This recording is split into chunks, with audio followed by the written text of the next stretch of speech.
Hello guys, beef വലത്തിയതിൻ്റെ ഒരു easy recipe പറഞ്ഞു തരട്ടെ. എൻ്റെ വീട്ടിൽ എങ്ങനെയാണ് ചെയ്യുന്നത്? ആദ്യം തന്നെ ബീഫ് നല്ല കഴുകി വൃത്തിയാക്കി കുക്കറിലിട്ട് ഒരു 5-6 വീസിൽ അങ്ങോട്ട് അടുപ്പിക്കാം. ഉപ്പും മഞ്ഞൾപ്പൊടി ഇടാൻ മറന്നു പോകരുത്. അതിനുശേഷം നമുക്ക് ആവശ്യമായിട്ടുള്ളത് ചെറിയ ഉള്ളിയും വെളുത്തുള്ളിയാണ്. അത് നല്ല രീതിയിൽ ഇടിച്ചിട്ട് ഇടുക.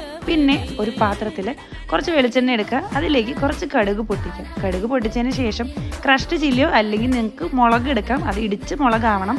പിന്നെ ഈ ഇടിച്ചു വെച്ചിരിക്കുന്ന വെളുത്തുള്ളിയും ചുവന്നുള്ളിയും നമ്മൾ അതിലേക്ക് ഇട്ട് കൊടുക്കുക. പിന്നെ നമുക്ക് ബീഫ് വേവിച്ച സമയത്ത് കുറച്ച് വെള്ളം കൂടുതലായിരുന്നു, അതുകൊണ്ട് നമ്മൾ തീ ഓൺ ചെയ്തിട്ട് അതൊന്ന് വറ്റിച്ചെടുക്കുകയാണ്. അതിനുശേഷം മൂത്ത് വന്ന ഈ വെളുത്തുള്ളി ചുവന്നുള്ളി മിക്സിലേക്ക് ഈ ബീഫ് ഇട്ട് കൊടുക്കുക. പ്രത്യേകം ശ്രദ്ധിക്കണം, മുളകും ഉള്ളിയെല്ലാം നല്ലോണം മൂത്തതിന് ശേഷം മാത്രമേ നമ്മൾ ഇട്ട് കൊടുക്കാവുള്ളൂ. അതിനുശേഷം നമുക്ക് കുറച്ച് കറിവേപ്പിലയും കൂടി ഇട്ട് കൊടുക്കാം. അതാണ് ഇതിലെ ഗെയിം ചേഞ്ചർ. എന്നിട്ട് നന്നായി മിക്സ് ചെയ്യുക. നമ്മുടെ ബീഫ് വലത്തേത് ഇവിടെ റെഡി ആയിട്ടുണ്ട്. പുട്ടിൻ്റെ കൂടെയാണ് ഞാൻ കഴിച്ചത്. നിങ്ങൾ കഴിച്ചിട്ട് ഒരു അഭിപ്രായം പറയാം.